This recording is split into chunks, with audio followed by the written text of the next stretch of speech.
We're going to go ahead and get started here. We do have quite a few conferees, and we want to make sure that we can give folks ample time to explain things. We're going to open the hearing on House Bill 2669, and I will recognize Jenna Moyer, our reviser, to give us an explanation of the bill.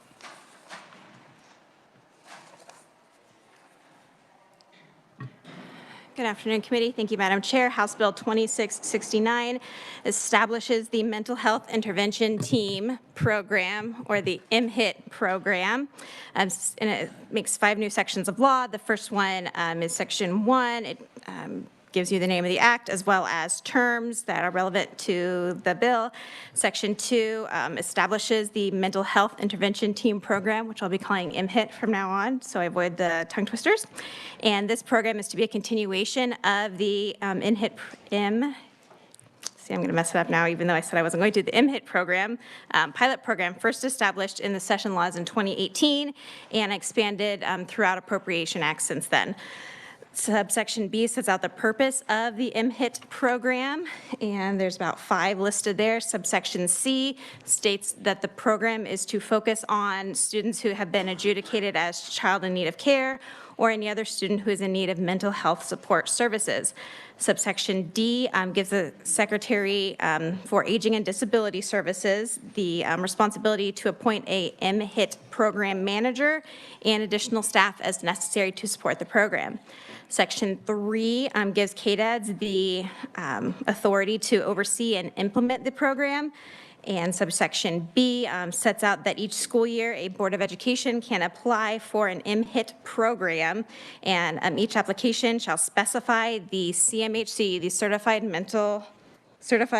Community Mental Health Center. This is why we use acronyms. The Community Mental Health Center that the school will partner with. Subsection C states that a school district and the CMHC are required to enter into a memorandum of understanding to use their program. Subsection D, 1 and 2 there, say that subject to appropriations, the school district and CMHC, and the way I think of it is that the school district and the CMHC, you add them together and they equal the MHIT program, are eligible for two types of grants, the MHIT grant and the CMHC pass-through grant. Paragraph A specifies that the amount of the school district's mental health intervention team program grant would be equal to the salary and benefits of each school liaison. Paragraph B states that the amount of the school district's CMHC pass-through grant would be equal to 50% of the MHIT grant. And then that paragraph 2 specifies the protocols for if the money is insufficient. Subsection F is a reporting requirement on the first day of the legislative session of 2025. The department would have to prepare and submit a report on this program to the legislature and various committees. Section 4 outlines the staff that's required for the establishment of the MHIT program. And the subsection C states that the USD is required to hire 1 or more liaisons, and then it sets out the roles and responsibilities of the school's liaison, which would be things like referrals, triaging students, facilitating communications between families of students and the CMHC staff, coordinating students' treatments, and so on. Subsection F states that a CMHC that partners with the school district is required to hire 1 or more therapists, and the therapist's roles would be things like assisting the school liaison, triaging students, conducting clinical assessments, providing individual and family therapy, and making referrals. Subsection G states that a community mental health center would be required to hire 1 or more case managers, and then sets out the roles and responsibilities of case managers, doing things like working with the school liaison, student outreach, participating in the treatment planning process, and engaging with the student in the classroom, home, or school to help build skills wherever is needed. Section 5 sets up the Mental Health Intervention Team Program Fund and sets out the allowable expenditures for those funds. And I will be happy to answer any questions. All right, are there questions for the reviser? Representative Reese. Thank you for that. Is in the original language, I have my notes here. In the original pilot, the bill that was that in 2018, I think? That original Yes. bill? Okay. Did it specify the community, that the schools needed to work with the community mental health centers? I believe so, but I would have to check. Okay. Thank you. But in the proviso since then, it opens it up to any providers that can provide the same services. Does that help? Okay. Did you have a question for the revisor? Representative Clifford? Yeah, thank you, Madam Chair. I think you answered it. I was looking at the definition of community mental health center, and it seems to be broad enough to include other types of providers besides, but are we excluding CCBHCs, or they fall under that? They fall under community Rubric. mental health centers Okay, thank you, Madam Chair. Thank you. because they had to be a CC, well, yeah. We're not even going to go through all of that again. All right. Yeah. Representative Haswood. Thank you, Madam Chair. The acronym are you saying NHIT? A M- mental health Mental intervention health team. intervention team. MHIT. So it's MHIT. MHIT. Thank you. Like I won't hit you. And put an M in front of it. yes, No, I ma'am, said I Madam won't. Chair. Yeah, it took me a while to adjust to it as well. Further questions of the revisor? Representative Gardner. Thank you, Madam Chair.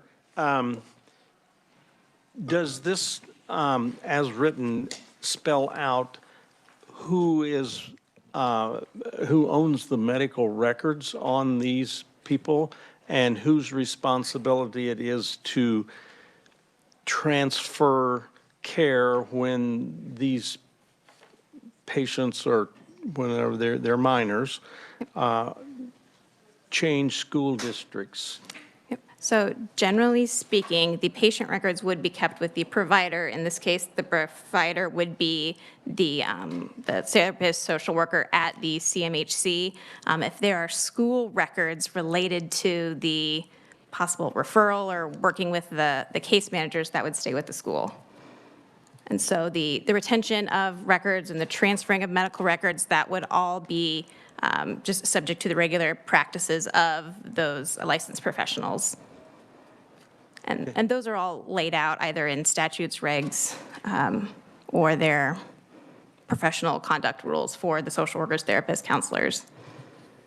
Okay, thank you very much. Further questions of Jenna? All right, seeing none, thank you very much, Jenna. All right, the first proponent we have up will be Andy Brown. And Andy, before you come up, I am going to give a little more leeway to Andy because Andy has been very instrumental in helping us, get to this process of where we're at. This has been a complicated bill. And he is the Deputy Secretary for the Department of KDADS. The other conferees, in order for us to get through what we have to get through today, will limit it to 4 minutes for each individual. And then that way we'll have plenty of times for questions while we've got the people in the room that can help answer the questions so it's not all coming from us. So Andy, welcome to committee. All right, thank you, Madam Chair and members of the committee. My name is Andy Brown. I'm the Deputy Secretary for Programs at KDADS. And I'd like to say that I will try to be brief anyway so that we can get through everybody. Yeah.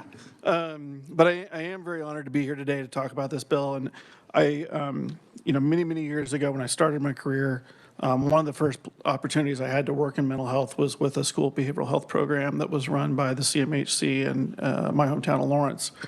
And that program really at the time was a very unique and individual program. It's nice to see this spread out across the state and be used in many school districts around the state.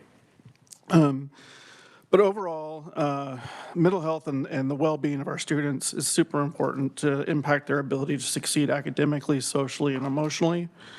Unfortunately, many students face significant barriers in accessing the mental health support that they need. So issues like anxiety, trauma, depression, substance use, and a range of other challenges that our children face are very vast and complex. House Bill 2269 represents a crucial step towards ensuring that every student has access to the mental health services that they require. The proposed funding will enable schools to work with CMHCs or other community providers to access additional counselors, psychologists, and social workers, expand mental health programming, and establish partnerships with community organizations in order to provide wraparound services. And while the definition in the bill of a CMHC has already been pointed out today, it clarifies that other providers may be approved by KDADS in order to provide the MHIT services. Greater clarity of this can help promote the understanding that this bill is not limited to the school districts, is not limiting the school district's choice in community providers. Moreover, investing in the mental health services in schools yields a significant long-term benefit, both for individuals and our society as a whole. Research consistently demonstrates that early intervention and support for mental health issues in adolescents can lead to improved academic performance, reduced behavioral health problems, decreased substance use, and lower rates of mental illness in adulthood. In conclusion, I urge you to support passage of House Bill 2269 and prioritize the mental health of our students. By allocating funding for mental health services in schools, we have the unprecedented opportunity to transform lives of countless young people and build a healthier, more resilient Kansas. Thank you for your attention to this critical issue. All right, Andy, are you able to stick with this during the duration? All right, because we'll wait till we get to the end and ask questions. Thank you very much. I appreciate it. Certainly. Next, I have Kyle Kessler, Executive Director of the Association of Community Mental Health Centers of Kansas. Welcome to committee. Good afternoon, Madam Chair, members of the committee. I am Kyle Kessler, Executive Director at the Association of Community Mental Health Centers of Kansas, and we again represent all 26 licensed community mental health centers around the state. And we very much appreciate the opportunity to appear here this afternoon in support of House Bill 2669. And I'll also be brief with my comments. I think you all have heard us visit about this a couple of times over the last couple years. We're strong supporters. We were original participants and partners with the school districts in trying to put this program, the Mental Health Intervention Team program, in place. And so the three main points that we see is why this is a real winning proposition for the students and families of Kansas are first, that putting the MHIT program into statute versus the traditional budget proviso promotes sustainability of the program long term. Second, which is extremely helpful to the planning process and the staffing as well, both at the mental health provider level as well as the school district level. So the second important piece is that the move from the State Department of Education to KDADS helps to further consolidate behavioral health programs that improve evaluation and that improves the evaluation process of the programs that are there. And this was a recommendation of the Mental Health Modernization and Reform Committee a couple years ago. And then lastly, we really like the potential for including private schools. For KDADS, they contract with a large number of 501c3 private not-for-profit programs. In fact, 23 of the 26 community mental health centers are private not-for-profit organizations. So the potential for opening this up to private schools as well to have access to the program makes an awful lot of sense to us. So with that, Madam Chair, I would stand for questions at the appropriate time, and we would ask the committee to support House Bill 2669 when you all work it. All right, thank you very much, Kyle. Thank you, Madam Chair. Next committee, I have Randy, is it Kallstrom or Kallstrom? It's Kallstrom. All right, CEO of Wyandotte Behavioral Health, and you're on virtual. Welcome. So thank you, Madam Chair and members of the committee. Again, my name is Randy Kallstrom. I'm the CEO here at Wyandotte Behavioral Health Network. We were one of the original pilot sites working with the Kansas City, Kansas School District beginning in 2018. Originally, we were working with 11 of the schools in the USD 500. Today, 14 schools in KCK are part of the MHIT program. And in addition, the Bonner Springs School District joined the MHIT program a couple years ago. We've had a long-standing working relationship with the Kansas City, Kansas School District, had a number of partnering programs in days gone by. But through the MHIT program, we were able to formalize those relationships and procedures, and our therapists and case managers are now working hand in hand with the school mental health liaisons. These liaisons help identify students who may need mental health, and then we work together to engage parents so that they allow their child to participate in the program. And to me, that's been a key difference Prior to the MHIT program, we would try to engage. There wasn't a collaboration. This really kind of solidifies that this is a joint effort, and we're seeing more students access the services that they may be needing.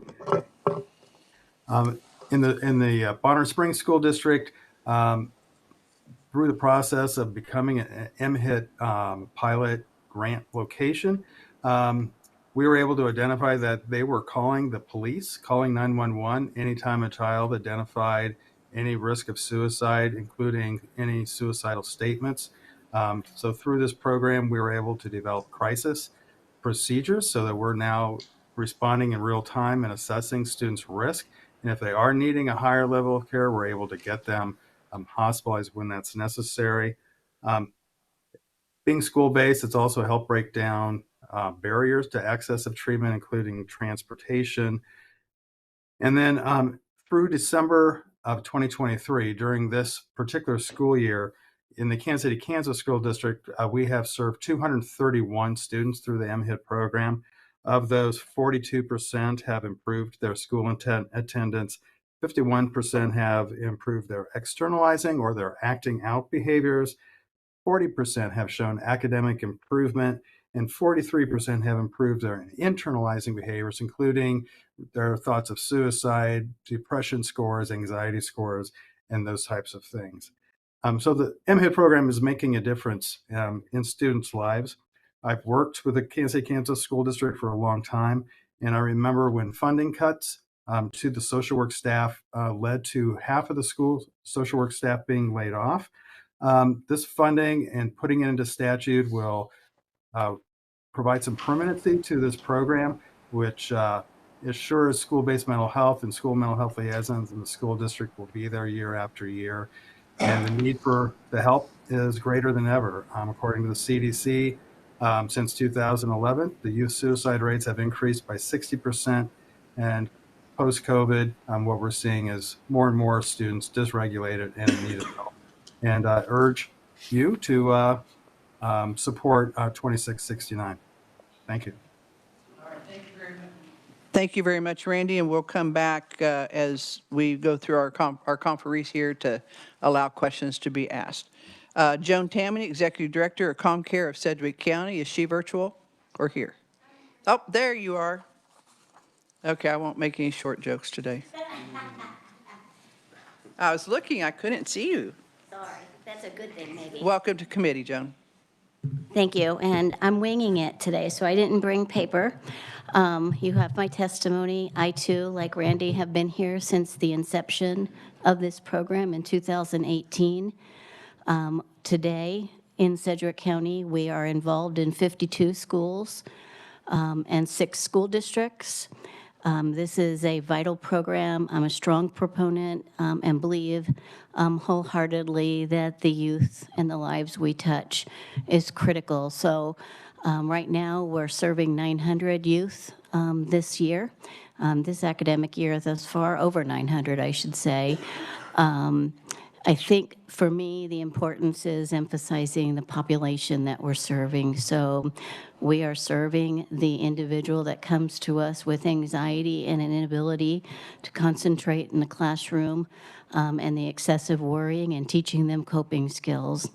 We're working with the star athlete who, unbeknownst to his friends and family, struggles every day with the pressure of meeting expectations and has a desire to die. We're helping them with coping skills. We're working with the family who doesn't know how to communicate with one another, resulting in a lot of angst and arguments and teaching them how to communicate more effectively with one another. We're working with the young girl who just broke up with her first boyfriend, first meaningful relationship, and doesn't know how to navigate that grief. We're working with the kids who have family members who are using drugs and alcohol and aren't there for them either emotionally or to take care of their basic needs. We're working with the youth who are struggling with acting out in school because they've never had a trusted adult who will listen to them and understand their background and why they're behaving in the manner they're working with. And we're there when we have a school of youth struggling with making sense of the tragic loss of their 14-year-old peer to gun violence. That's who this bill serves. And for me, I'm a strong proponent of making sure this becomes permanent. We've called it for a pilot for 6 years. It's demonstrated success year after year after year.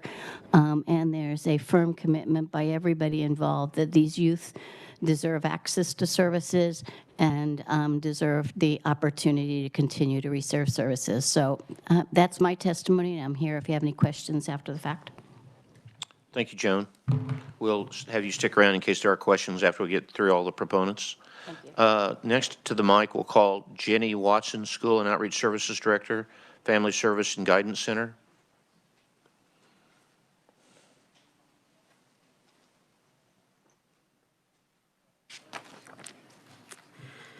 Thank you, members of the Health and Human Services Committee. My name is Jenny Watson, and I am a licensed clinical social worker, and as you mentioned, the Director of School and Outreach Services with Family Service and Guidance Center. Family Service and Guidance Center is a CMHC, as well as a CCBHC, Certified Community Behavioral Health Clinic serving Shawnee County and Northeast Kansas. And we provide mental health services to all Kansans who need them, regardless of their ability to pay. Along with the two who testified before me, we were also one of the original 6 CMHCs to engage in working with the pilot established by the 2018 Kansas Legislature. And I am in support of House Bill 2669, which moves this highly successful and cost-effective school mental health pilot into statute. I have some data from our 2023 calendar year. At the end of December, the MHIT program was operational in 22 of our Shawnee County schools. We served 490 Shawnee County students in that program. Of those 490, 292 students showed an improvement in grades, which was 85% of the population who were referred for that reason. 258 students showed improved externalizing behaviors, which was an average of 72% of the students that had been referred for that reason. 233 students showed an improvement in their internalizing behaviors, which was an average of 77% of that group. And finally, 145 students showed improved attendance to school, which was an average of 78.65% of the population referred for that reason. As we had heard earlier, one of the benefits of this program is that immediate access to care. And in 2023 alone, our MHIT team intervened in 214 crisis situations, either in the school or in the community setting, resulting in countless opportunities for earlier intervention and a bigger array of support services while reducing the need for the more costly acute hospitalization or PRTF beds. The MHIT program is a cost savings program due to its ability to use the already established and vetted CMHC with the full array of services, expertise, and infrastructure needed to handle the very high needs, complex problems that our most vulnerable students experience. It's not one or two services that help get our students where they need to go, but the ability to put a multidisciplinary team in place that all does their part to help. The MHIT program is about partnering with the school district to address problems in a more robust way. It's not about duplicating or funding a new mental health system. It works to really bridge the gap and expand the mental health care and access at a fraction of the cost. Having staff organically located within the school catches the students that may otherwise fall through the crack, provides earlier intervention, and often prevents the need for hospitalization, law enforcement contact, and foster care referrals. Our MHIT program essentially widens the mental health safety net for the youth and families. The MHIT program focuses on being an efficient workforce. It's no secret that staffing issues plague most employers right now, and the mental health field is no exception. There are simply not enough qualified staff to have a duplicate system. And currently, as we've heard, the program has been funded for 1 year at a time. Often the school side, the school-employed mental health liaison goes right up to the end of their contract before knowing if their position is approved for another year. This puts difficulty in long-range planning and You puts. need to wrap. Yes, ma'am. Puts the students at a risk if it's not funded for future years. I'll be around for additional questions if needed All when right, you're thank you finished. very much. I Yes, ma'am. appreciate it. Thank you. Next, we have Patrick Schmidt, CEO, Burt Nash Community Mental Health Center. Welcome to committee. Chair Landwehr and members of the committee, my name is Patrick Schmitz. I'm the president and CEO of the Burt Nash Community Mental Health Center. In July of this year, our agency will celebrate its 74th year of service to the citizens of Douglas County, Kansas. In October of 2023, we became the first CMHC in Kansas to earn the full designation as a certified community behavioral health clinic. As such, we are a comprehensive CMHC and CCBHC. I'm going to cut my remarks shorter than my testimony that's been submitted, but notably for today's testimony, for over 26 years, we have had a strong partnership of service with our local school districts through our WRAP program, which stands for Wellness, Resources, Access, and Prevention. It's actually the very same program Deputy Secretary Brown was referencing that he had started his career in. This program places licensed mental health clinicians in schools where the youth are so they can access behavioral health services more easily. Until the beginning of the current school year, we were not a part of the existing version of the mental health intervention team program. As such, maintaining connection with the local schools and ensuring sustainability for these services has been a struggle at times. I stand here today to provide my wholehearted support for House Bill 2669, also known as the Mental Health Intervention Program Act. This is a critical piece of legislation focused on strengthening and enhancing behavioral health services and support, particularly within our education systems. House Bill 2669 aims to better support, codify, and expand the existing mental health intervention team program in our state, establishing a framework for partnership between the community mental health centers and school districts. It will help add access to services for all kids at grades kindergarten through 12. One significant aspect of the program is the role of the school liaison, who plays a vital role in coordinating services between schools and community mental health centers. As I mentioned earlier, Burt Nash Center is new to the MHIT program, and I had discussions with Grace McMillan, our RAP program manager, who oversees the team at Perry LeCompton. And Grace is a veteran RAP worker, so she knows what it's like to work without the liaison. And Grace has said that the liaison does a tremendous amount of coordinating of services, communicating within the school environment, and it has really freed up the RAP therapists to really focus on the clinical interventions and allow the RAP therapists to support more students. MHIT is a crucial piece in our efforts to provide improved clinical services and acting as the CMHC and CCBHC in the environment. Over the past several months, being a CCBHC and now involved in the MHIT program, we are making more significant impacts on the lives of students by creating a more sustainable program and a stronger partnership with our schools. As such, our organizations can provide more integrated whole care. In conclusion, House Bill 2669 represents a significant opportunity to enhance mental health support for our youth. Thank you for the opportunity to provide testimony, and I'll stand for questions at the appropriate time. Thank you, Patrick. And I believe you've got Representative Ballard on your board or something, is that right? Both Representative Ballard and Representative Haswood are both on our board. All right, awesome. I just did not know that. We don't talk enough. You got to come to a pros. All right. Did Tim Graham make it back yet? Okay, because I know he had conflicts with other committee meetings, so he did submit testimony in support of, and he's Director of Government Relations, Kansas National Education Association. Next, I have Chuck Weber, Executive Director of Kansas Catholic Conference. Welcome to committee, Chuck.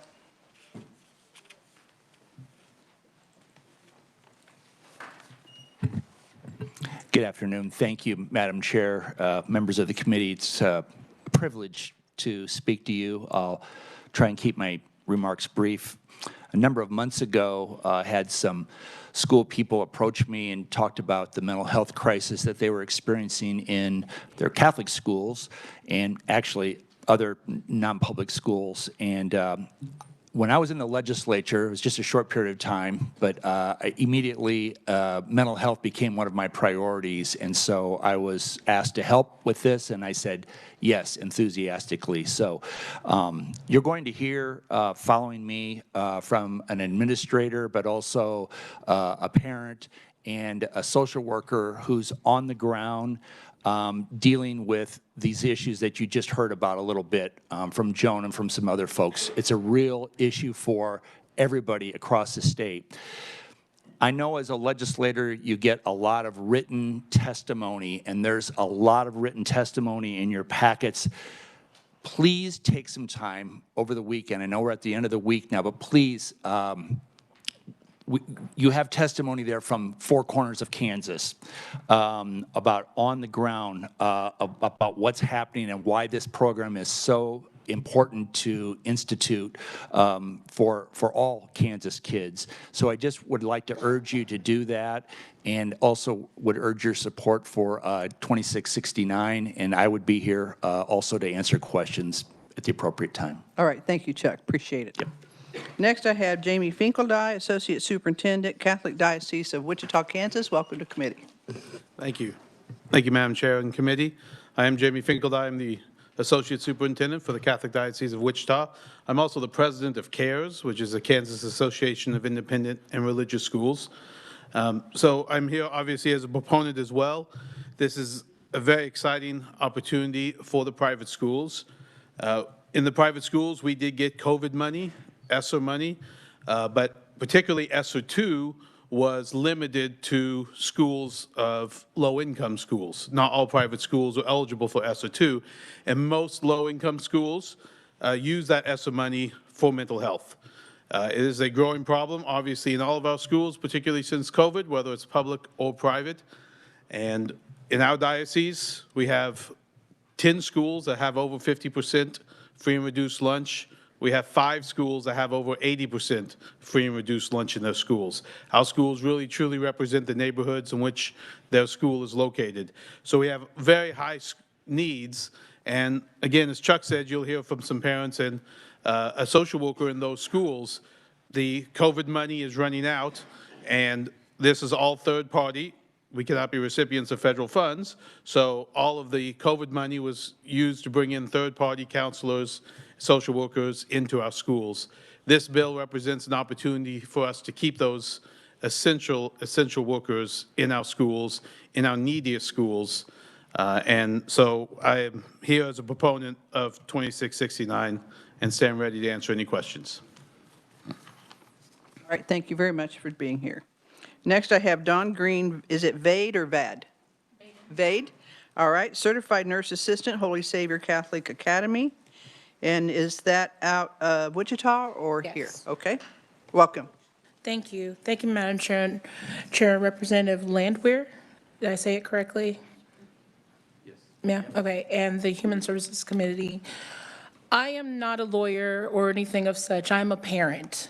I'm only a lawyer inside of the kitchen when they're arguing on who did what.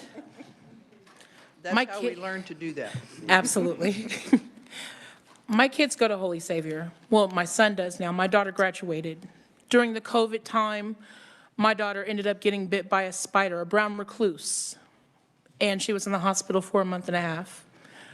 During that time, as a parent, I had to do the best I could and also make sure that her mental health was taken care of. But seeking outside services outside of the school was very hard.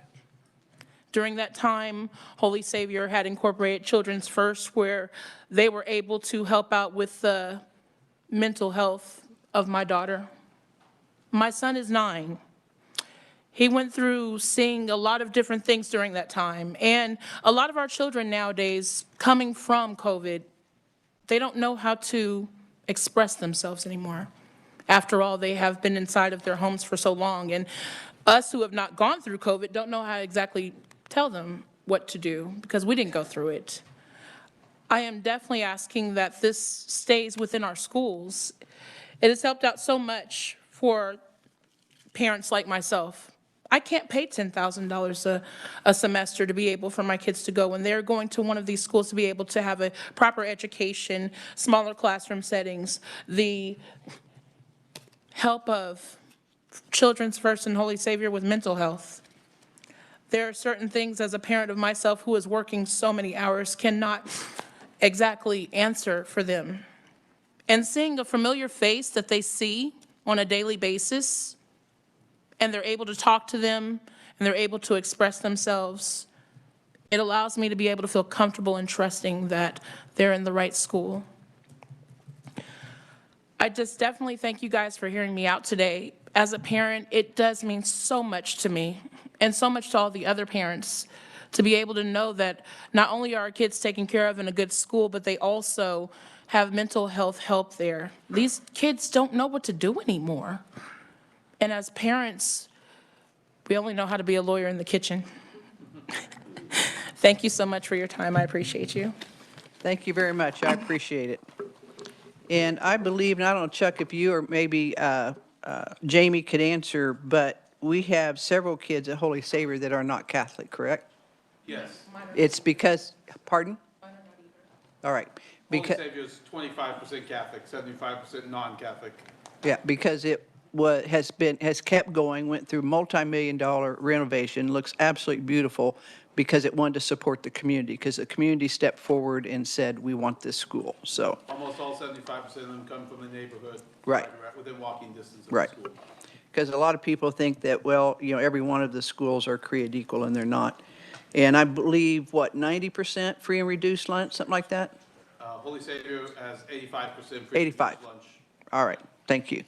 Next, I have Gabriella Ramundo, I hope I pronounced that right, social worker with St. Patrick Catholic School. And you're from Wichita as well? Yes. My kids were actually baptized there, so. Me too. So good afternoon. My name is Gabriela Raimundo. It's an honor to be here. I'm a Children First social worker, and I work at St. Patrick's Catholic School in Wichita, Kansas. So I believe you have my testimony in front of you, but today I would like to speak from the heart about St. Patrick's and the students I work with on a daily basis. So as a school social worker, I am there to help students regulate their emotions, to help them cope, and have consistent contact with their families as well. Most of the students are there to, the students who attend St. Patrick's Catholic School they're very grateful to be there to receive education, but I know many of them do come from a very tough background. And for example, I do help out a little girl. She's 9 years old. She's the sweetest girl you can meet, and she's told me times and times that her older sibling has made very abusive verbal remarks towards her family members. The moment I knew I had to intervene was the moment that she knew she was safe to let me know that her older sibling made a threat to physically hurt her. So after making a report and continuously checking in with the girl, she and her family both seem more at ease. She's happier because her brother moved out of the house, and I just see her thriving at school now. Another girl I work with, she's 9 years old. She has high levels of anxiety. It all started when her mother had nowhere else to go. She came straight to me, wondering how I'm able to help her out. How I'm able to help her out. So I see the little girl on a continuous basis. I always make sure she's doing all right. I've also helped her and her family refer them to a therapist that she sees weekly. And not only does she see her therapist weekly, I also check in with her and make sure she's doing okay. And with baby steps, she has been making improvements with her anxiety. She has been able to cope with it, and I truly believe that we need this kind of support in our schools. We need mental health specialists, mental health advocates for our students, for our families, because many of them do not know where to start. And I believe that if I wasn't there, or if somebody like me wasn't there at the school, I believe the parents wouldn't wouldn't know where to go and maybe would just try to ignore the problem instead of getting their daughter assistance. And thank you so much for your time. I really do appreciate being here. If you have any questions, please let me know. Thank you. Thank you, Gabrielle, and you did a fine job. All right, committee, that concludes our proponents that we had here. Pardon? You'll notice that you have several written-only testimony, and I would strongly encourage you to read some of those stories. I think you'll be impressed. And at this time, we'll take questions. I have Representative Gardner. Is that right? No? Okay.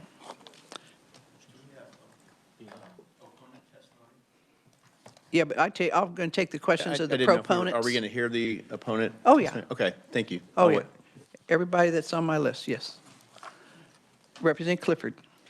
Madam Chair, I don't know if I could ask Kyle or someone else, but I guess there's a presumption that these are boots on the ground in the school, particularly the school liaison. But is there any thought that this may be electronic or telehealth to the schools, or is that prohibited?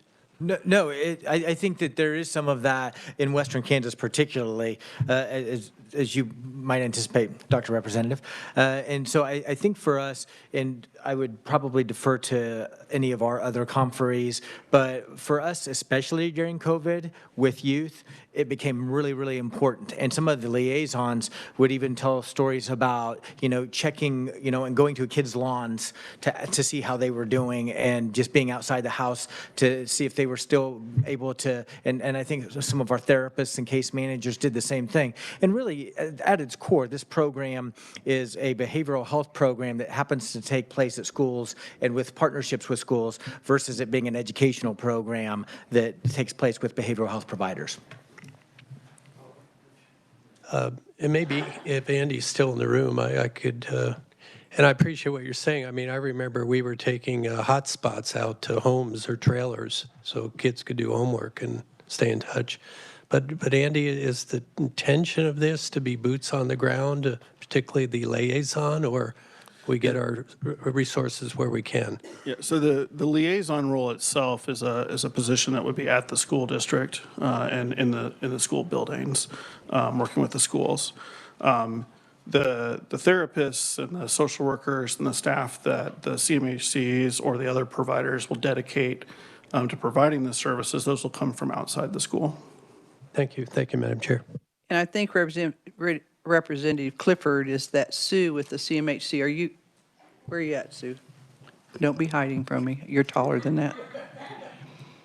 Because she has been involved in this and working with the liaisons and the CMHC. So would you like to elaborate on his question? Sure. The other thing I would add to that is that a lot of times when the beauty of this program is that when parents can't physically leave work to attend meetings, they're able to connect via Zoom for some of the treatment plan reviews and the intake process sometimes. So there are benefits to using the telehealth in that way too, to benefit the families from not having to miss work. Thank you for your answer. Sure. All right. Thank you, Sue. And Representative Burkamp, and you said it could be Kyle or Andy. Which one would you like? Let's go for Andy. All right. Come on, Andy. No love, Kyle. Thank you, Madam Chair. Just two quick questions. Number one, student referrals. Is the liaison actively identifying kids, I guess, within the school that needs mental health help? Am I reading that correct? Yeah, I think the referrals can actually come from any school staff. Andy, I think, correct me if I'm wrong, but I think maybe Sue would be a better. Okay. Yeah. Again, she's been doing it. Okay, So I'll ask her. But I do think it could be any school staff. Sue Mernan with the Association of Community Mental Health Centers. The referrals can come from anywhere. It can come from a parent, it can come from an instructor at the school, a teacher at the school, a custodian, somebody working in the lunchroom that might see a youth that might be struggling. And a lot of times what we're seeing now is that the stigma is being removed because it's becoming so natural for students to talk about mental health that kids are referring each other to the program. And then second question, kind of in the same area. So I'm on section 4, page 5, and this is just talking about the liaisons. It says, I believe a school liaison shall have a bachelor's degree in any field of study. So you just need a college degree essentially to be liaison, is that correct? Yes, that's correct. It initially started out that it was required to be a social worker, a master's level social worker. We were losing a lot of our staff to the liaison positions, and so really the main role of the liaison is to help coordinate. So necessary, like the training that a social worker has is not necessary to fill that role, but a bachelor's level in anything, really. Yeah, and I guess well, and I don't know how much interaction they have because I'm not familiar with it, but I just was curious when I read that, and I get, is there like a breakdown of what the degrees are out there? Because I don't know how much interaction they have with the kids, because I know some schools, they don't have anybody on site who has like the ability to, nobody's comfortable making the call saying, where do we need to elevate this child to? Do we need to get the next level of authorities involved, or is it just a rant, so to speak? So that's why I was a little bit curious on their background. Right. There's a variety. I'm sure that we could get that information from ksde, from our counterparts on that. Thank you. Yeah, so that would be one of the many reasons that we did it in the pilot. And the pilot school districts were intimately involved in those meetings, as well were legislators from both sides of the aisle as this program was being designed. And the idea being, at that time, they thought they'd have to be master level. Well, obviously, when you get out into rural Kansas and different areas, that's really tough to find, even in some of our urban areas. And so as the program progressed, and I don't know if you can respond to this, but was it year 2 or 3 that we went to just being a bachelor of anything? I believe it was the second year. Okay. Does that help? Yeah, and then just one more. Okay, that's fine. I appreciate it. And this is just maybe for you, I don't know who the best question is, but so if the liaison is more just a coordinator, is there just not sufficient capacity within the school system today to take that on? Or, you know what I mean, like, is there not enough flex in current staff? Is that the issue? Or, because I don't know what the time commitment is as far as how that breakdown looks like on the liaison side. It varies from school district to school district. A lot of times the liaisons are that they collect the referrals, then they're the first person that reaches out to the family to introduce the MHIT program a lot of times and goes through all of that. A lot of times it's easier for the family to answer a phone call coming from the school than they would from a mental health center. And so they're kind of our go-between to help us get the necessary paperwork and explain the program to them so they have a better understanding of that. So their role is key in helping us coordinate and communicate with the families. Okay, thank you. Well, and the other thing is, representatives, the liaison is also responsible, I believe, for the database entry as well, the online database that we have.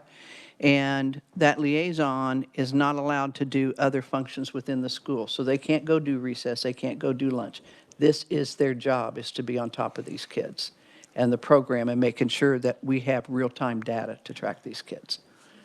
Okay, I've got Bueller, Vaughn, Orpeza, and Hasswood. Is any of it for Andy, Kyle, or Sue? All of you? Okay, all right. Well, let's start with Bueller then. Thank you, Madam Chair. So Andy, Kyle, and Sue, you get to be Jack in the boxes. Okay, so this question is really kind of about, help me understand, scale up once we get there. So if I went back to my notes from the 22nd of January, of the 286 school districts in the state, we had 185 liaisons. When we go from pilot to this in statute, what is the reach? How many additional school districts will we reach? And I think I heard Chuck talk about we can add parochial schools and those kind of things. So what does that look like? What does it take to get from pilot to fully operational, and how big is that? So 2 things, and then I might defer to Deputy Secretary. One is this will be subject to appropriation, so the legislature still has control over how high the spending goes on it. And the second piece is that as the department, as KDADS, Department for Aging and Disability Services and or KSDE are working together to identify where those districts are. Like for this year, I believe the appropriation was around $13 million, and the governor added an additional several million to it. So there will be more school districts added to it. So we want to continue to try and serve, and to this point, we have not turned any school districts away. So how many school districts are we at today? Do we know that? I'm just curious. 90?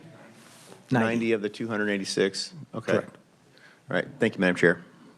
And actually, you know, I have to apologize for this, is that we were given a map in the Bob Bethel Oversight Committee last week, and I had intended for it to be here, but for some reason it didn't. So he's going to run up and get a copy, but we'll eventually get it out to you, and it will show you what school districts, and remember, within those school districts, they've decided what number of buildings or what buildings to do. So even though we say X school districts, the program is operating off of a building. Does that help? Okay, and then it'll also have the report. I think that we talked about that when we had the informational discussion in here, the report that shows, better attendance, less absenteeisms, and those types of things. All right, next I have Representative Vaughn, and who would you like out of those three? If I may, Madam Chair, I had one question for Mr. Brown and one for Mr. Kessler. Okay, Andy?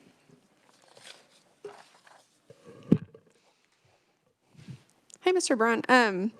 Question based on something you noted in your testimony. I'm also a little concerned about how the community health center is defined, where it says CMHC, but then says other provider types may also be eligible under that umbrella. So I kind of wanted to get a better understanding of what would be the process for KDADs to authorize other provider types. Is there a situation in which they wouldn't authorize other provider types? Is there a way to create more clarity around who is eligible for this program? Yeah, and I talked to the secretary about this issue too, but I do think where we would try to clarify that would be in our RFA process. So when we put out the request for applications for the grants to the school districts to apply, they would identify if there's a different provider that they want to work with. So we would try to identify, potential providers by identifying what services are required to be provided by that provider within the RFA. And then what we would do is we would evaluate the application that we receive to see whether or not the proposed provider from the school district matches all of those requirements. That way, we're getting a uniform set of responsibilities, whether it's a CMHC or a non-CMHC. And Madam Chair, would there be a way to clarify the definition in the statute to be more to be more conducive to that process, or to clarify that it's open to everybody but subject to that RFA process? I think potentially, yes. Okay. Thank you. And then I had one question for Mr. Kessler, if I may. Well, and Representative Vaughn, and I might add is, if you recall, when we did the informational and I talked about a school district that took another provider, and that provider had stated that they had 24-hour, 7 days a week crisis services, and then we found out they did not. They were handing out the CMHC's 800 number for those services without an MOU or even a discussion with the CMHC. So, that's why the criteria that Andy's worked with on this for many, many years is very important.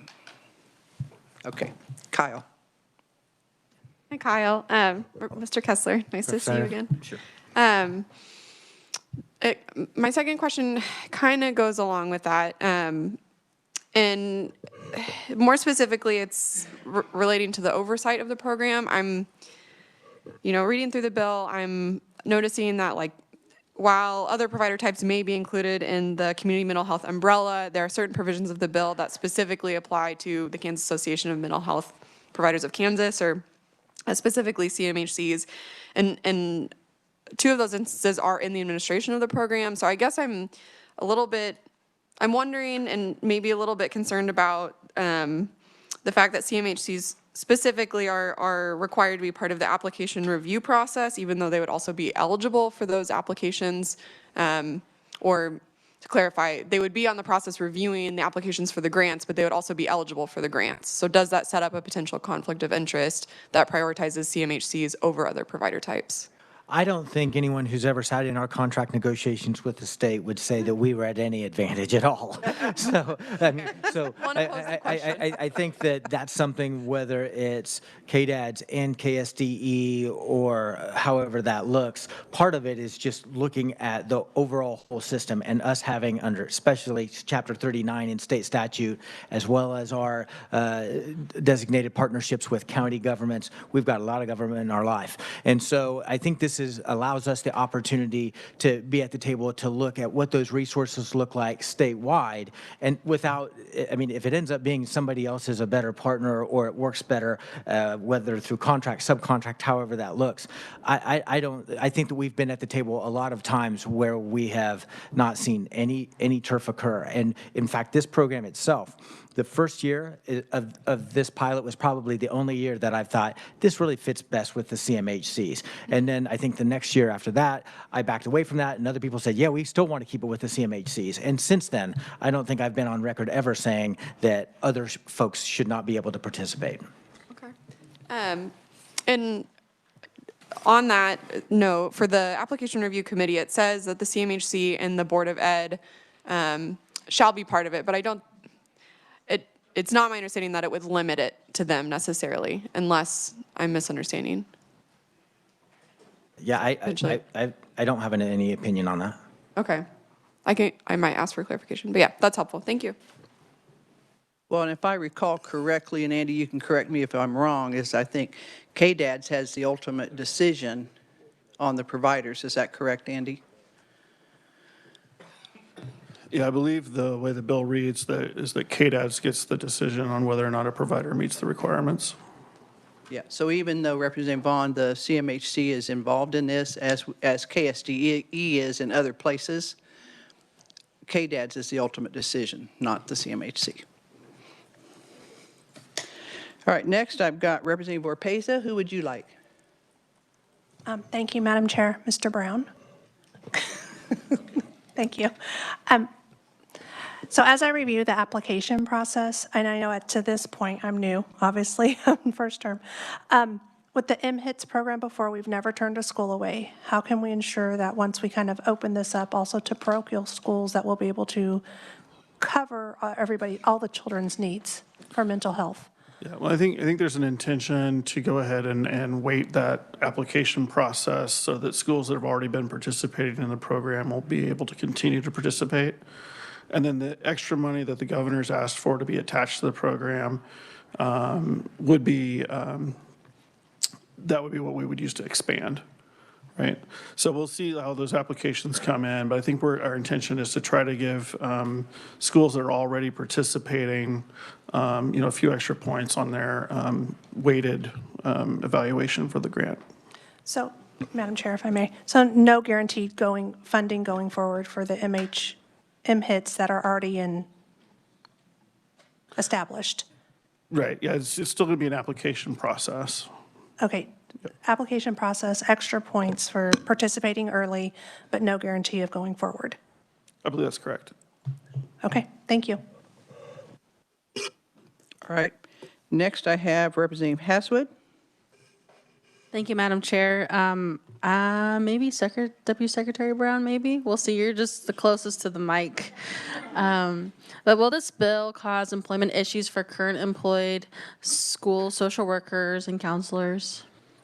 No, so, yeah, this is one of the things I think we struggle with a lot sometimes is like what the role of school counselors and social workers are versus what, a qualified mental health professional role is as a therapist. And oftentimes, the duties that we have within the school districts, we're spread pretty thin. And there's a lot of federal requirements that schools have to do that those individuals are already engaged in. And so oftentimes, really this program is set up to provide services that are supplemental to or in addition, right, to the services that are being provided by the school staff. Thank you. Cindy McDonald. My question's for Jamie Finkeldye, is that right? Okay. I want to preface what I'm going to say, or my question with saying that I've always been a really strong public school advocate, and I always have to question when public dollars go to private schools. That being said, I very, very much appreciate the investment of the ESSER funds going towards mental health, because that's something that's really a priority to me for all Kansas kids. I noticed of the 25 proponents, 18 are associated with the Catholic Church. Can you help me have a little more background? I'm new here too. I'm newer than her. Can you help me understand, prior to COVID, how were these kids served? And if this didn't pass, or if a school didn't get picked, I guess, what would be the plan for those kids going forward regarding their mental health? Well, prior to COVID, I would say we did not have great mental health coverage. We had one social worker who would cover 5 schools and would do 1 school a day. With the COVID money, we were able to quadruple that, and each school of our neediest schools had a full-time social worker. And that ends at the end of this school year when the ESSER money runs out. So yes, if this program is not to go forward, and, obviously we've tried to find other funding for that, but my fear is we'd go back to 1 social worker coming 1 day a week to a school and trying to help. And, as we've heard, lots of mental health needs going on, and that's true of all kids, whether they go to public or private schools, yes. Representative Reese. Thank you, Madam Chair. My question is for Andy Brown also. You're popular today, Andy. It's okay, that's why I'm here. Thank you for your patience with us. So in the bill, obviously it's about a partnership, between the school districts and the community mental health centers. And so school districts, it's all over the bill. So when I think school districts, I think public schools. I don't think private schools. So where in the bill does that allow? So there's this, there's a section within the definition where we talk about what the school district means, right? And I think there's a reference there to the certified, is it certified or is it qualified school districts. And so the state board, does that. And I see it now. okay, yeah. So I think that's a reference that's already in statute, which is why it was chosen for this bill. Those 2 KSAs, that's on page 1, lines 24, 25, and 26. Thank you. Okay. So it's an umbrella term. It's going to encompass everybody else outside of the public school system. Well, what it does is it limits the schools to those schools that have met the requirements of the state board, I believe. Accredited schools. Accredited schools. Okay. All right. Thank you. Committee, are there further questions, comments? Representative Burkamp. Thank you, Madam Chair, for indulging me one last time. This is just more of a high-level question. Will the extra, clients for CMHCs create any problems just with the capacity? I know we're short-staffed, it seems, across the state. So is there any concern with them being able to take on additional clients, or are we good on that front? No, well, I think that it's really a case of knowing what the number is, right? So figuring out what the volume is, and there are quite a few mental health centers that contract or subcontract with additional staff now. So I think trying to identify a student's mental health needs at least puts them in the queue for when staff is available. So that identification is the key part. Yeah, thank you.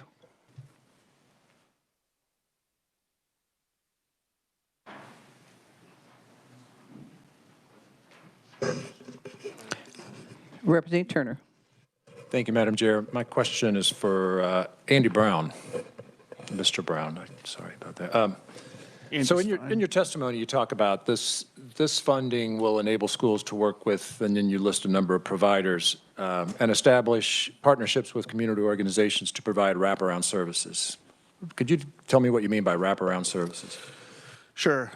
So wraparound services are really the kinds of services that we try to provide to make sure that kids are able to stay in their community and not have to go into a institutional setting for care. So that can be a wide variety of services, things like attendant care and stuff like that. But the intention is that when you do wraparound facilitation, you're bringing in all the members of their care team, right, to have that meeting and discuss that client and make sure that the patient gets the best care possible from the team. You know, and this is all about mental health, I guess, but I mean, other care avenues, we talk about this gives greater access to care, but, you know, I've got an eye doctor here, but we don't talk about bringing eye doctors into schools. We don't talk about bringing dentists into schools. I'm just wondering, you know, where do we go?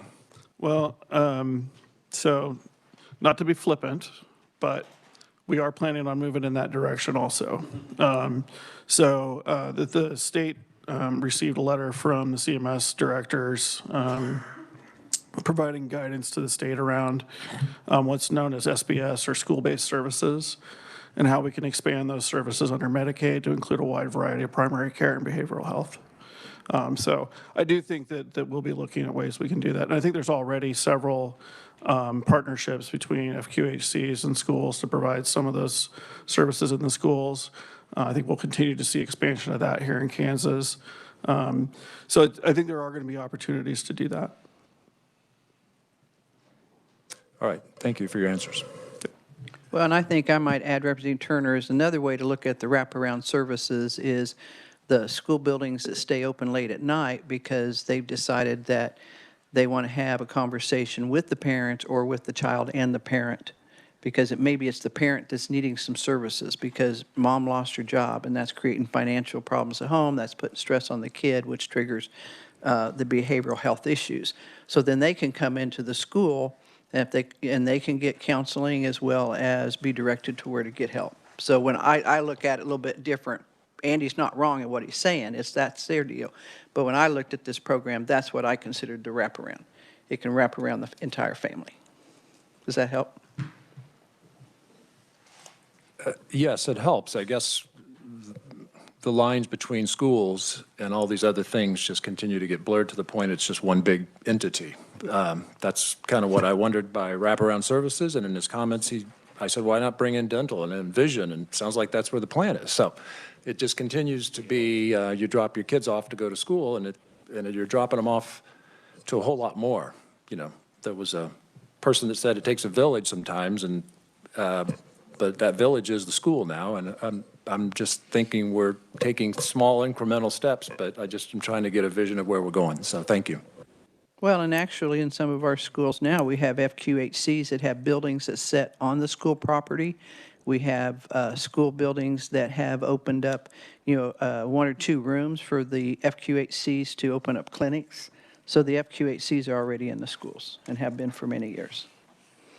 Are there further questions or comments? All right, seeing none, committee, now we're going to go to the opponents, which is Scott Engelmeyer, Policy Director of Community Care Network of Kansas. Welcome to committee.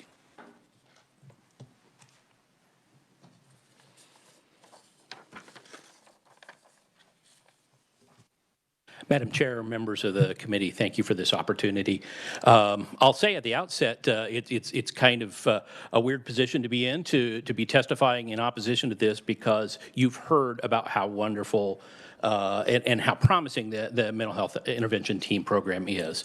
So I want to make it clear that we're not opposed to, and in fact, we actually support codifying this in statute, making it a permanent program. Our concerns are with administration, which I'll get to. I'm not going to go into introducing our network. I think you've got that introduction. I've also got that in the written testimony. I will say we have been very active in school health, and I think Madam Chair probably did a better job than I can of laying that out and how extensively we are involved right now in school-based health centers. My written testimony mentions that there are at least 69 of those across the state that are provided by at least 9 of our members, nearly half of the FQHCs that we represent, have a school-based, at least one school-based health center right now. We also, in both my written testimony and some remarks that we had last week on CCBHC, have tried to make clear that our network is becoming more involved in mental health. My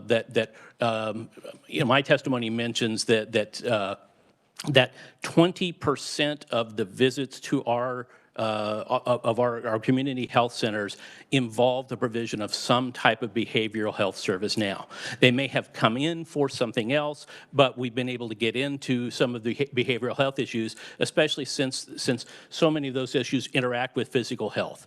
And that's one of, I think, the really important points of the integrated care that our health centers provide, that we're able to get into some of those issues where somebody may come in because they've got a physical health problem, and we recognize that there is a related behavioral health problem that we can help address. And that's, both our growing involvement in schools and our growing involvement in mental health is why our health centers are interested in this program. So as I said, we certainly support codifying this. Our concerns are really about the administration of the program. We want to make sure that our health centers have access to mental health intervention team resources.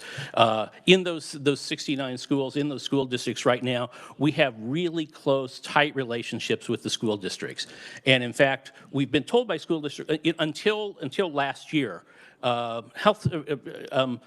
the MHIT program was limited just to community mental health centers. And we had some school districts tell us they wanted to apply, but they didn't want to upset that working relationship they had with the school district or with the community health center, especially where our community health centers are providing behavioral health in those schools now, which is significant across the state.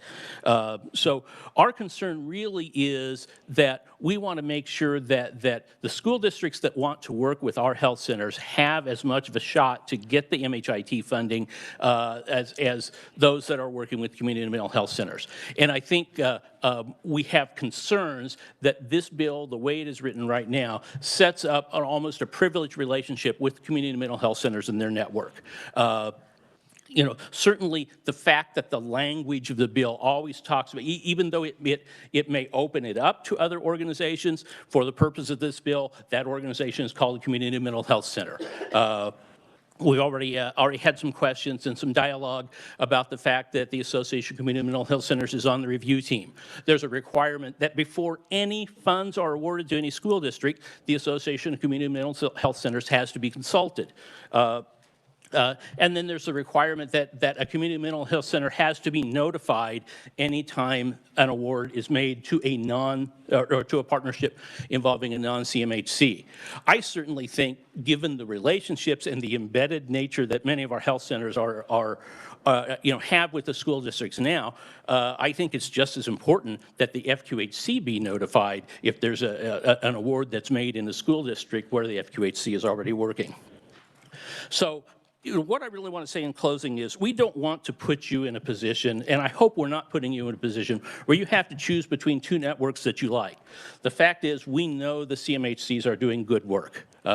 We have great partnerships with most of our FQHCs partner really well with the CMHCs. We understand what they're doing. We're not trying to take anything away from the community mental health centers themselves. Scott, you need to wrap up your 4 minutes. I guess the last thing that I'll say is, if we support the program. If you believe that there is enough protection and that there's not that potential for steering grants away from community health centers and others, go on ahead and vote for this. But if you have the concerns that we do, we think that's important enough that the bill is currently written is something we can't support.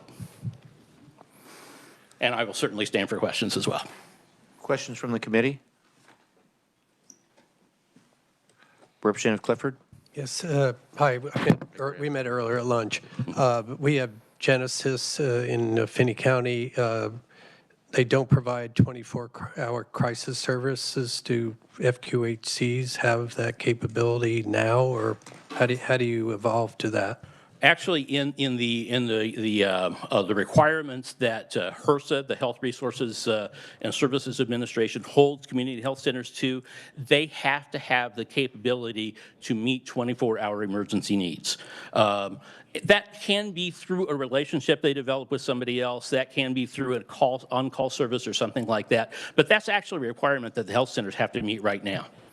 It is one of the things I will tell you, especially in behavioral health. Some of our health centers, I don't think, have any interest in doing that at all.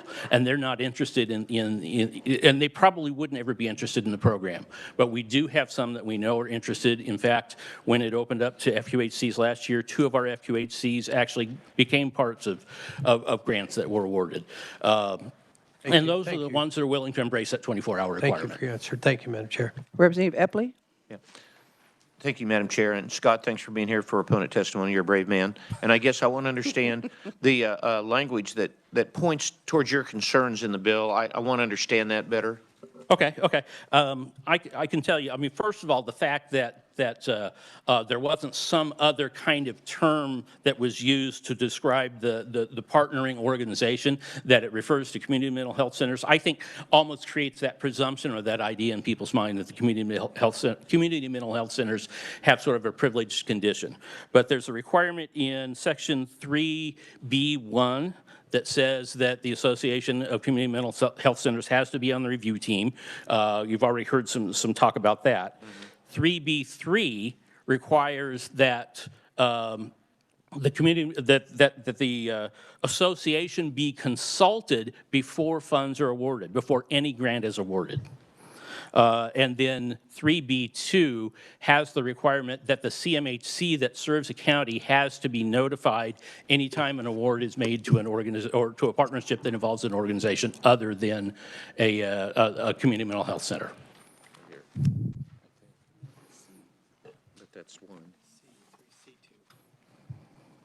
Is it 3C2? Okay, I apologize for that. 3C2. Thank you. Are there other questions? Okay, I've got a few questions and then some comments here. One thing that you definitely misspoke on is that this program has been open to all other entities after its first year of operation. No. Actually, what I said was last year was the first year that it was open to other entities. No, it has been open to other entities since after the first year of operation of the pilot. It was open to other entities and has been every year since. Well, I will tell you, and you know, I can go back and look at the appropriations language as well. And if I misspoke, I apologize for that. I do know that our network has fought for this before, prior to my coming here and being a part of this, and there were times that we were closed out of that.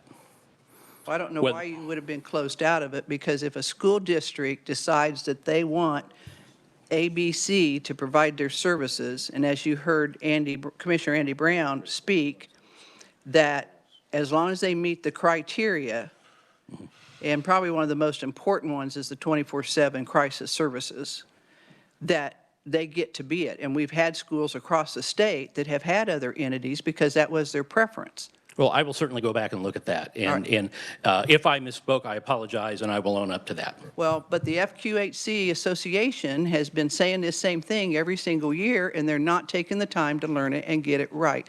I'm getting a little frustrated with it, because now it's like, okay, we want to just, poke and pick on it instead of try to, visit with everybody and find out what's going on. You guys could have picked up the phone and called Andy and said, hey, what can you tell me on this? How can you elaborate on it?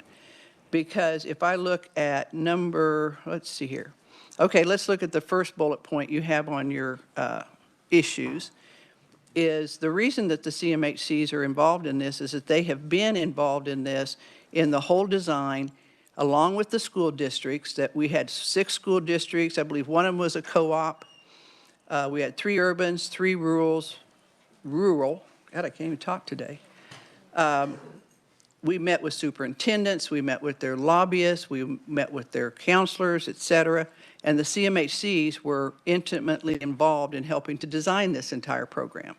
So that's why the CMHCs, because they've, in fact, Sue has been intimately involved in this and working with the liaisons, working with the contractor that was hired, which at that time was Diane Jerstead. She has since retired, that drove all over the state, making sure the liaisons had what they needed, how they needed, and if we needed to tweak the program, we had the ability to tweak the program. So that's why the CMHCs are listed on this, because they've been intimately involved from the very beginning. It's not because they're going to get an upper hand on this. Andy, correct me if I'm wrong. The language in the bill, and I can guarantee you Andy is familiar with the language in this bill, KDADS makes the ultimate decision on funding. Is that correct, Andy? Yes, so KDADS would make the final determination on the grant awards. Yeah, so the CMHCs can't say, well, no, we don't like this FQHC or we don't like ABC. You don't get to fund it. KDADS gets to make that decision. KDADS does make that decision. What I would say is this ensures that there is at least some influence from the CMHCs. I think it's important to raise that question. And again, as I've said, if you are satisfied that what is set up in this bill will give FQHCs and other organizations an even shot, I encourage you to go on ahead and vote for the bill. We just have concerns about the entirety of these provisions that really, I think, transmits the message that CMHCs have this privileged position. I don't think it's a privileged position. For 8 years, they have had to do all the work keeping this program running, working with KSD. I can't tell you the number of hours. It took us 2 years to bring this to pilot fruition. 2 years. There was no other providers that stepped up to the table. And they knew we were working on something like this. Well, I do know that we have been working on the program, that we have been working on we've done some advocacy in the past. Again, that's been 3 or 4 years ago before I arrived here. I know there is some history of our advocating to make sure that our network has had access to it. And again, okay, it's been in place for, I'm getting frustrated right now because I don't think you're listening, and this has been the problem. And I've got 26 years in this building. I came in 95. In 1997, I went on appropriations on the social services budget. I have advocated for funding for FQHCs for years because there are safety net health centers. And I'm getting really frustrated that you guys have not chosen to sit down with Andy, Kyle, or even myself or Sue to get answers to these before you come out and blast it. I just told you. You have had the ability to be in any school that you wanted if the school chose you since the second year of this program. Madam Chair, I appreciate that. I would be happy to answer a question. I'm not sure I want to try to engage in an argument about that right now. But I want, when people appear before this committee, and even from myself, and I'm not perfect on things either, and I'll have to admit when I make a mistake, but when you come in and you make comments like this and they're not factual, and you don't want me to question you on that, and you don't want to respond to me on that, you have got to be kidding me. Well, I've given you the response that I can, and as I said, I will go back and I will look at the provisos that have been in past budget bills, and if I'm incorrect, I will own up to that. Well, KSDE and the CMHCs knew that there were other providers, because I think you heard me state earlier that we had one provider that really didn't qualify. So there's been different providers around the state. And here's the FQHC in here whining, moaning, and groaning that they haven't been able to participate. And that's just wrong because it's not accurate. It's not truthful. It just is not. Well, leaving that issue aside, we just want to make sure that we do have access now. And I think the concerns that we raised here are legitimate enough to say that we're concerned that we may not have access in the future. You just heard, what is your new title now, Andy? Where's his title? Does he remember his new title? Where's his title? So it's Andy Brown, Deputy Secretary for Programs at KDADS. All right, so you just heard him say that they make those ultimate decisions.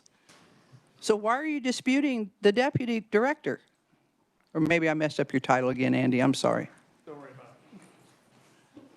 What I'm saying is there are opportunities for influence, there's opportunities for incorrect information to be provided, incorrect evaluation of our network's capabilities, which I will tell you we've had to face in the past from the association. So, yeah, we're just going to stop right. Okay, We're going to that's stop fine. right here because what happened last week in this committee by a member, one of your members, was despicable, unprofessional, and uncalled for. I appreciate that. As was So the claim. don't go in here and disparage in another organization. I just don't want you to do that. We also felt like there were some despicable things that went on, but I'm not going to dispute that now. Oh, from this committee? From comments that were made in that hearing last week. Well, then you bring them to me and we'll have a discussion on them. I will gladly do that. Okay. And committee, I'm sorry if you're hearing some angst here, but this thing has been a major part of what I spend my time, whether it's during the legislative session or off session, working to put this together. I can't tell you the number of hours that, whether it was KSDE, the fact that, and you can go ahead and sit down if you want to, the fact that KSDE, when we put in $2.5 million for an online database, and we were told that wasn't going to be enough money, that KSDE got one of their IT people to put that online database, which is an important part of this program, for $500,000. Guess what? That freed up $2 million to put into this program to provide services. I have said from the very beginning, I don't care who provides the services. What I care about is that the children receive the services that we expect them to get. And that means in the school on a regular basis, and I know there's other criteria, and I'm not going to get into those because I don't have that list before me. And one of the biggest ones is 24/7 crisis services. Yes, kids have meltdowns during school, but guess what? Most of the time, that's at midnight on Saturday night. Who are they supposed to call? Just someone random, or the fact that they've got an entity that they can actually call?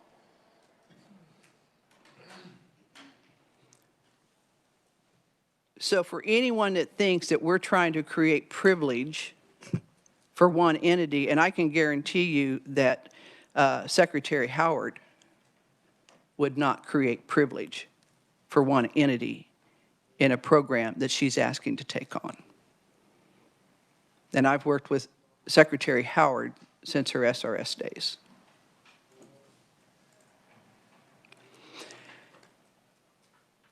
We will be working this bill. What I would suggest, if you've got suggestions for amendments, I would ask that you share them with us, with myself, Representative Eppley, and Representative Reese, and let's see what we can work out. We're not opposed to looking at other options. If I could say that I could do it 100%, because I tell you what, we thought we had a great pilot going in, and we did, but we had hiccups and hiccups and hiccups, and that's why it was only 6 schools. Because if we'd have gone statewide, we'd have had more than hiccups. We'd have had disasters, and we didn't want that. I would also ask that you broaden your perspective on, are we about only helping the 90% of the kids in Kansas, as the governor said at her State of the State, that are in public school? 90% of the kids are in public school. Do we want to really tell the other 10% of the kids, you don't matter because you don't go to one of our government schools? That you don't need the services? Where's my agenda? The other piece of it.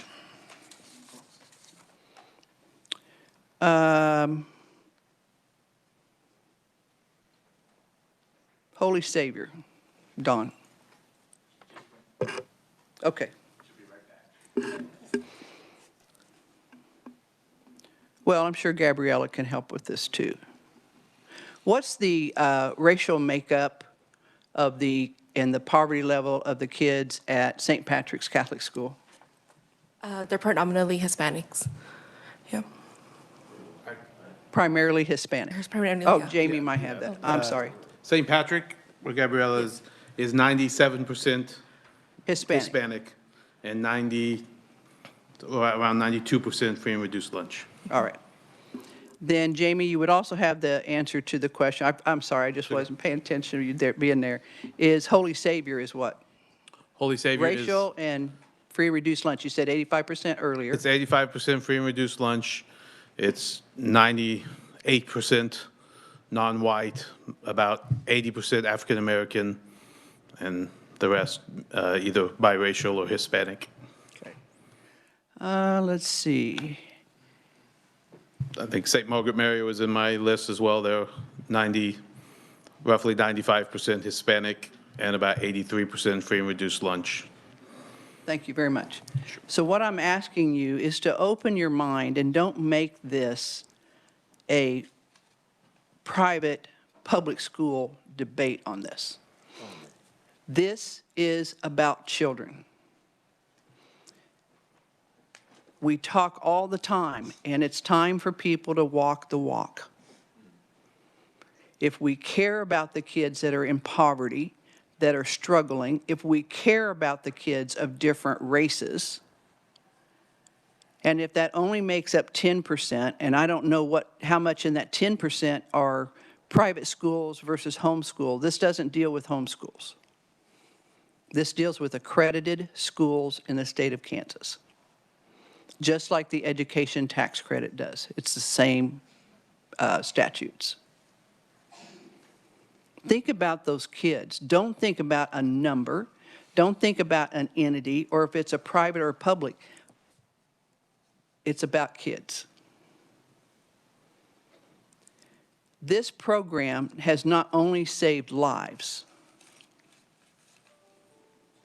because they've prevented many suicides with this program.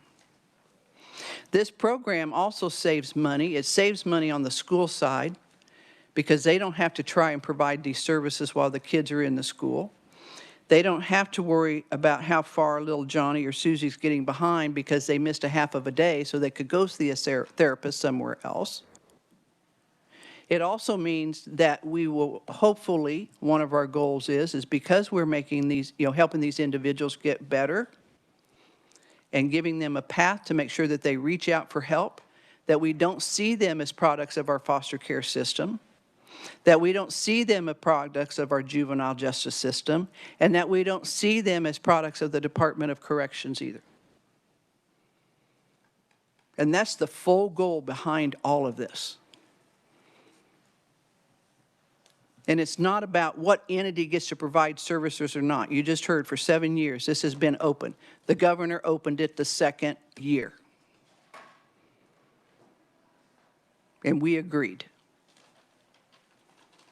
They just had to meet the criteria that was designed in the program from the get-go of what these kids needed.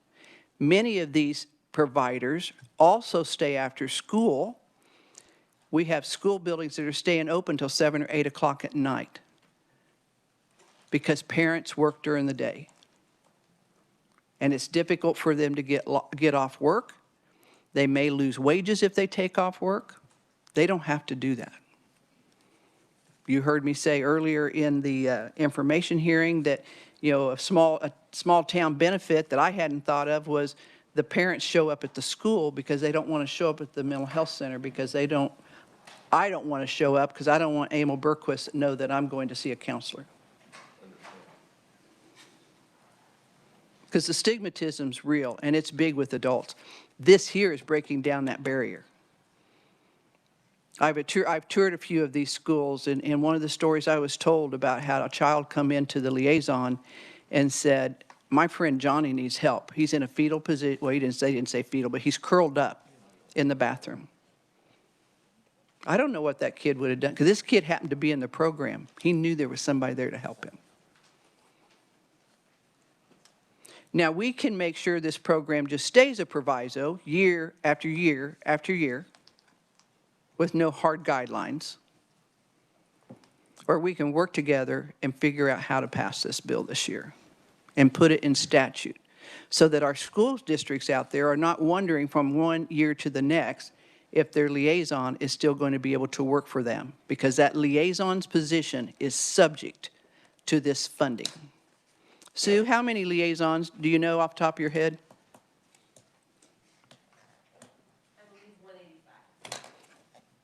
So if this ceases to exist, 185 liaisons, and according to this year, because I passed around, make sure I get my hard copy back of the map and everything, just in the first semester, 6,000 kids have been served.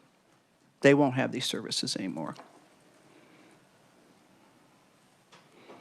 So bring me your amendments. Let's sit down and discuss them. I may sound close-minded on this, but I'm not. So if everybody will do that, I would like to work this next week so that we can give the Senate an opportunity to hear this and work it and get this passed into law. And it's pretty obvious that the governor believes in this program because she's been willing to increase the funding the last few years. All right, committee, now that I'm off my soapbox. You also have neutral testimony written only from Leah Fleiter, excuse me, Assistant Executive Director for Advocacy, Kansas Association of School Boards. You also have Heather Brom, Health Policy Advisor, Kansas Action for Children. So at this time here, committee, we're going to close the hearing on House Bill 2669. And we have a meeting on Monday. So we're going to hear and work some bills. And as you've heard me repeat here this last week, because we have next week and then we have Monday and Tuesday of the following week for any bills that we want out of this committee have to be out or they don't move anywhere this year. We still have bills coming in. If you'll notice that we waited on the House floor when we were ready to adjourn earlier because the revisers said, Brenda, this bill's coming up, hold up. Because the faster we can get them in. We got RS numbers, but that does not mean that we have the text of the bill. The bill has not been read in. The bill has not been assigned to this committee, and I can't open up hearings until we do that. So we are adjourned until 1:30 on Monday.